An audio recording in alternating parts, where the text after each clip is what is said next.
All right, welcome back to the show. You know, it's hard to believe that 7 years ago, Appalachian State from Boone, North Carolina, remember the Southern Conference, went to the Big House in Michigan, and here's what happened. Gensel ready. The snap's good. The whole kick. Oh! The kick is good. The Mountaineers are going to try to take it back to the Big House. 30, 20, 15. The Mountaineers have just beaten the Michigan Wolverines. The Mountaineers of Appalachian State have just beaten the Michigan Wolverines in the Big House. Oh, my. Unbelievable. It is Appalachian State, nation. We just beat the Wolverines at the Big House. Oh, my goodness. Well, the voice you heard there was David Jackson, the play-by-play voice of Appalachian State, and his partner, Steve Brown.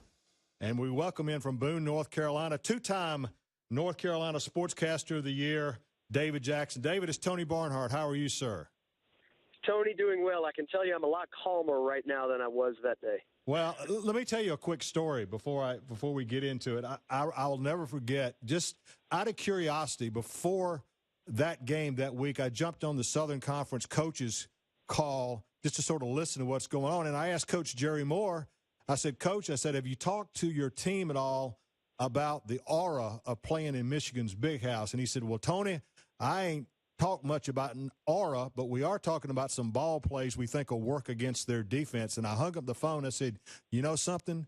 Coach Moore knows something. He knows something. He knows that Amani Edwards and those guys can move the ball. Did you guys know, did you and Steve know going in that Appalachian State did have a good game plan for these guys?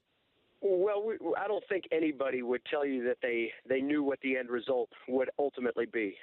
That's a little bit naive. But there were some things schematically that our coaching staff felt very confident in going into that week.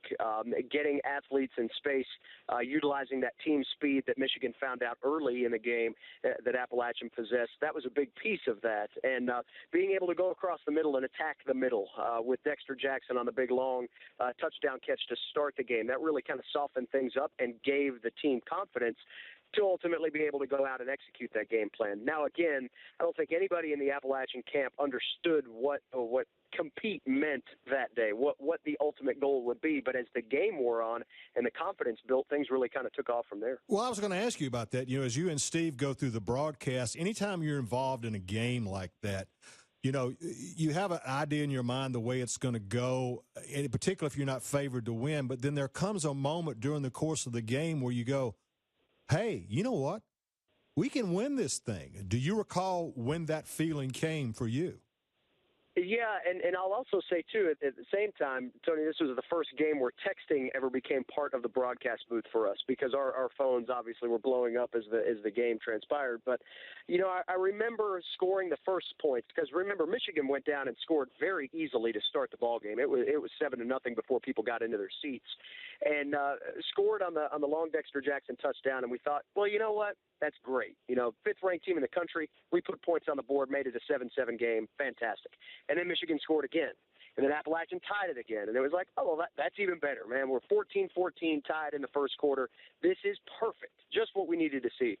And then Appalachian took the lead and had a sizable lead going into halftime. And I think really it was the beginning of the third quarter, Tony, where Leonard Love picked off Chad Henne deep in Appalachian territory. Not quite the red zone, if I remember correctly, but awfully close.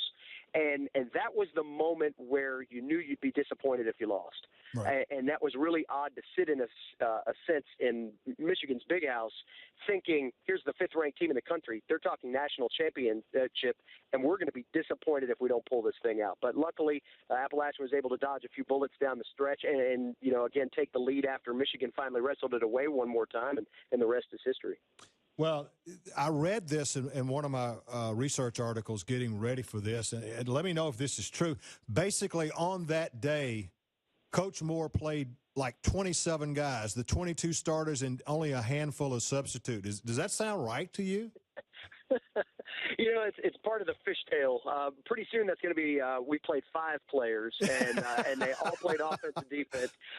No, it's not quite 27, but it's not far off that. That number was really in the 30s. You're talking about mostly the ones on both sides of the ball, a few substitute receivers, very few players on the defensive side of the ball in that particular game did not also have a special teams role. So there were only a few people that popped up there. I believe the true number was 37, 38, something like that. But again, as time wears on, that number starts to shrink. It doesn't take away from the magnitude, but it's definitely part of the story that has evolved as the timing of the game has worn off. Right. Well, I remember another story. I talked to Coach Moore not long after the game. I think it was the Sunday or the Monday after the game. And I think he indicated to me, if I'm remembering this correctly, that the blocked field goal, last blocked field goal against Michigan was really something that they had worked on. They had seen something in the tape earlier in the week, and they felt like if they got in that situation, they could block it. Do you recall that? Yeah, that is accurate. And one of the interesting parts to that, even deeper, was that there was an audible at the line of scrimmage, really on that blocked field goal. Corey Lynch and Pierre Banks flipped positions, and Corey saw something in the setup. Basically tapped Pierre on the shoulder and said, "Flip with me." The two of them flipped. It's Lynch that blocked the kick and not Pierre Banks, and that's kind of how that set up. And that particular block play not only worked quite a bit in fall camp leading up to that. There was a big game that Appalachian had in conference play the year prior against the Furman Paladins in a very tight ball game right at halftime, momentum swing type play. Appalachian ran the same block formation, blocked a kick, very similar setup that was returned all the way for a score, and that was known then as the Furman block, and that's what the play call was off the sideline was, let's run the Furman block. Corey made a light switch there at the line of scrimmage, and that ended up being a play that set Appalachian's world in motion forever from that point. And if you don't follow Appalachian State, and I do because I used to work up in North Carolina, people don't realize that team went on to win yet another FCS national championship. I mean, that was as good a run in FCS football as we have ever seen. Tony, I think one of the things that gets lost in that game and in the magnitude of that moment is that both teams really finished off quite nice seasons. Obviously, Appalachian got the ultimate prize for the third and final time at the FCS level, but the Michigan team didn't fold the tent. Now, they got worked by Oregon the next week, but they rallied for 9 wins, beat Tebow in the Outback Bowl. No offense to the SEC Network folks there. But that was the story of that Michigan team. They didn't quit. They had so many players that played in that Michigan game that went on to NFL careers. It was only later that Michigan would stumble under Rich Rodriguez and kind of lose their legs a bit. But Appalachian did finish things off. They actually lost 2 games that year, both in conference play, which I think in a sense it took some of the pressure off. Especially in the wake of the Michigan game, I think people just thought, well, here's a team that's going to run through it undefeated, win the national championship. Let's just go ahead and write that story and be done with it.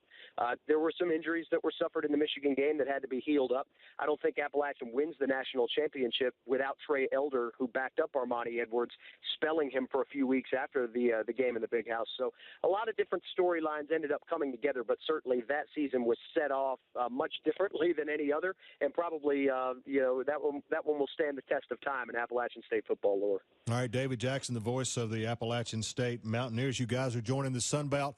Good luck to you. David, thanks for joining us on the Paul Finebaum Show. Always a pleasure, Tony. Great to talk with you, and we look forward to seeing you soon. All right.